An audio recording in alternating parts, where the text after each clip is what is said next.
Dificuldades que autistas enfrentam quando saem de casa. Oi, eu sou a Bela e eu sou autista em nível 1 de suporte. Acredito que todos concordem que para a maioria dos autistas sair de casa costuma ser uma atividade um pouco conflituosa. Eu vou explicar aqui o porquê disso. A primeira coisa, considerando que muitos autistas têm também o TPS, que é o que origina as hipersensibilidades e hipossensibilidades. Eu já gravei um vídeo aqui falando sobre isso. Há um excesso de estímulos sensoriais muito forte quando você sai de casa. Pode ser o cheiro de alguém, pode ser o excesso de informações visuais, pode ser o excesso de barulhos.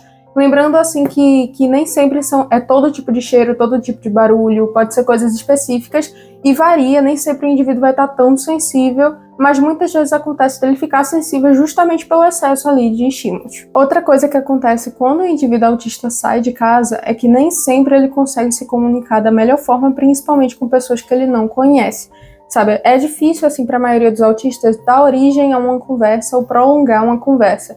Conversas casuais podem soar de forma, como é que eu vou dizer, trabalhosa, pode gerar um desconcerto ali, o indivíduo pode não saber o que fazer diante de conversas casuais que não envolvam assim um hiperfoco, uma coisa que ele se interessa de verdade. E essa não é a única parte da comunicação que gera assim um desconforto. Pode ser também você, por exemplo, se vê numa situação desconfortável com um monte de pessoas e você não saber dizer ali que você está desconfortável, que você precisa de um tempo para você, sabe? Você congela naquela situação, como por exemplo, você vai a um determinado lugar com um grupo de pessoas e elas decidem mudar a rota e você estava na cabeça já que ia para um determinado lugar, mas você fica desconcertado, você não consegue falar e você acaba congelando naquela situação, acumulando muita informação que você não estava, como é que eu vou dizer, preparado para aquilo. Outra coisa também é que se não houver um objetivo em que o indivíduo já tenha se adaptado àquilo, já tenha se preparado para aquilo, pessoas tendem a ser muito,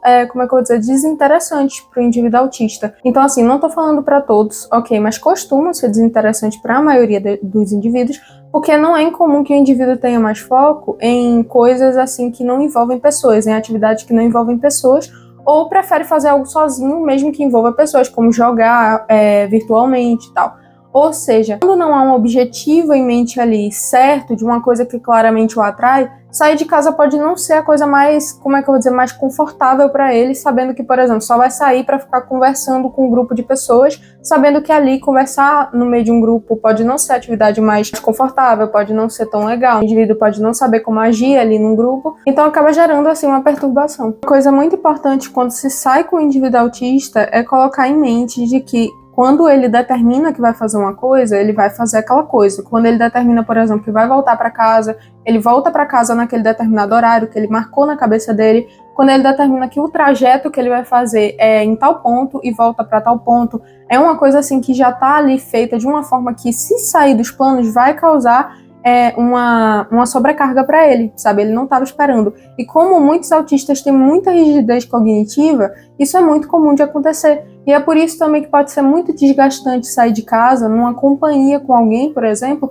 porque as pessoas normalmente não entendem que a gente não é muito flexível nessas situações, que a gente precisa de uma coisa certinha, uma coisa trabalhada, uma coisa pontuada, porque senão vai ficar tudo embaralhado na nossa cabeça, a gente vai acumular muita informação que a gente não estava esperando e pode gerar ali uma sobrecarga, pode fazer com que o indivíduo até tenha uma crise. Então isso a gente já vai esperando que isso aconteça, a gente já prevê que as pessoas não vão saber lidar com isso, porque é de fato difícil de lidar.